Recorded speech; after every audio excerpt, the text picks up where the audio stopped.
Achayans gold 20 വർഷത്തെ പാരമ്പര്യം 26 ഷോറൂമുകൾ. Call 8590046916. Manjalloor rural ബാങ്കിലെ മുൻ പ്രസിഡന്റിന്റെ സ്വത്ത് വിൽപ്പനയ്ക്കെതിരെ പരാതി നൽകി Manjalloor rural action council committee അംഗങ്ങൾ. ബാങ്കിന്റെ നിക്ഷേപത്തുക കൊള്ളയടിച്ച ആളുകൾ അവരുടെ സ്വത്തുവകകൾ വിറ്റ് കൈമാറുന്നതിന് മുൻപായി ബാങ്കിന് കിട്ടാനുള്ള തുക ലഭിക്കുമെന്ന് ഉറപ്പുവരുത്തണമെന്നാവശ്യപ്പെട്ടാണ് പരാതി നൽകിയിരിക്കുന്നത്. കോടികളുടെ സാമ്പത്തിക തട്ടിപ്പ് നടന്ന മഞ്ഞള്ളൂർ റൂറൽ ബാങ്കിലെ മുൻ പ്രസിഡന്റിന്റെ സ്വത്ത് വിൽപ്പനയ്ക്കെതിരെ പരാതി നൽകി Manjalloor rural action council committee അംഗങ്ങൾ. മൂവാറ്റുപുഴ സഹകരണ അസിസ്റ്റന്റ് രജിസ്ട്രാർക്കാണ് ആക്ഷൻ കൗൺസിൽ പരാതി നൽകിയത്.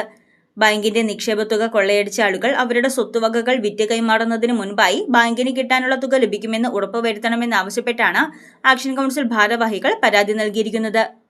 ജോയി മാളികലിന്റെ ഭൂമി വിൽപ്പന നടന്നു കഴിഞ്ഞു എന്ന യാഥാർത്ഥ്യം അവർ അറിഞ്ഞില്ല എന്ന് നടിക്കുന്നത് കൊണ്ടാണ് ഞങ്ങൾ ഇന്ന് ഇവിടെ ഒത്തുചേരാനും ഇവർക്ക് പരാതി കൊടുക്കാനായിട്ട് വന്നത്.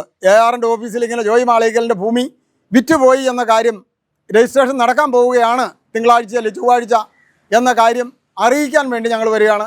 ബന്ധപ്പെട്ട ഉദ്യോഗസ്ഥർ ഞങ്ങളോട് സഹകരണ മനോഭാവം അല്ല കാണിച്ചിട്ടുള്ളത്. അപേക്ഷ സ്വീകരിച്ചു, ഇപ്പോൾ ഞങ്ങളെ പറഞ്ഞു വിടുകയാണ് ചെയ്തിട്ടുള്ളത്. ഒന്നും അറിയാത്തവരെ പോലെ അവൻ അഭിനയിക്കുകയാണ്. നിക്ഷേപം മുഴുവനും നഷ്ടപ്പെട്ട സാഹചര്യം കേരളത്തിലെ അപൂർവം ബാങ്കുകളിൽ ഒരു ബാങ്കായി തീരുകയാണ് മഞ്ഞള്ളൂർ റൂറൽ ബാങ്ക്.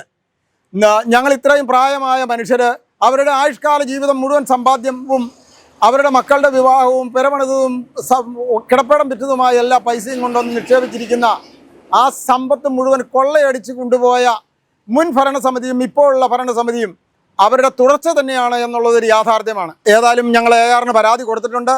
ജോയി മാളികലിൻ്റെ ഭൂമി വിൽക്കുന്നതിന് ഞങ്ങൾക്ക് തടസ്സമില്ല.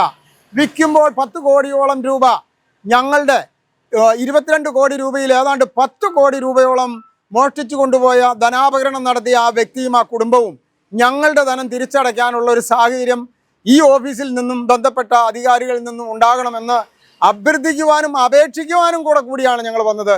അവർ ചെയ്യേണ്ട പണി ഇന്ന് ഞങ്ങൾ ചെയ്യുകയാണ്.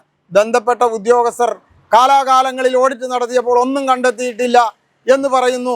ഇപ്പോഴിതാ 22 കോടി 23 കോടി രൂപ നഷ്ടപ്പെട്ടതായിട്ട് ബാങ്ക് അടച്ചുപൂട്ടി കഴിഞ്ഞപ്പോൾ ഒരു പൈസ പോലും നിക്ഷേപത്തിന് കൊടുക്കാനില്ലാത്ത, നിക്ഷേപിച്ചവന് 1 രൂപ പോലും കൊടുക്കാൻ സാഹചര്യമില്ലാത്ത അവസ്ഥയായിപ്പോൾ അവർ പറയുകയാണ് ഞങ്ങൾ അറിഞ്ഞില്ല, ഓഡിറ്ററിൽ അവർക്ക് കണ്ടെത്താൻ കഴിഞ്ഞില്ല എന്ന് പറയുന്ന ആ സംവിധാനം, ആ വേദനാജനകമായ ആ ദുഷ്ടലാക്കോടുകൂടിയുള്ള അവരുടെ ആ പ്രവർത്തനം ഞങ്ങൾ മനസ്സിലാക്കുന്നത് കൈക്കൂലിയായിരിക്കാം, അല്ലെങ്കിൽ സ്വജനപക്ഷപാതമായിരിക്കാം, അല്ലെങ്കിൽ രാഷ്ട്രീയ സ്വാധീനമായിരിക്കാം.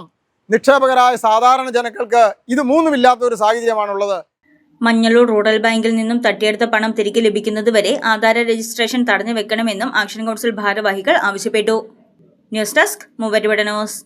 കുറഞ്ഞ ചെലവിൽ അത്യാധുനിക ആരോഗ്യ പരിരക്ഷ. MCS hospital. We take care of your health.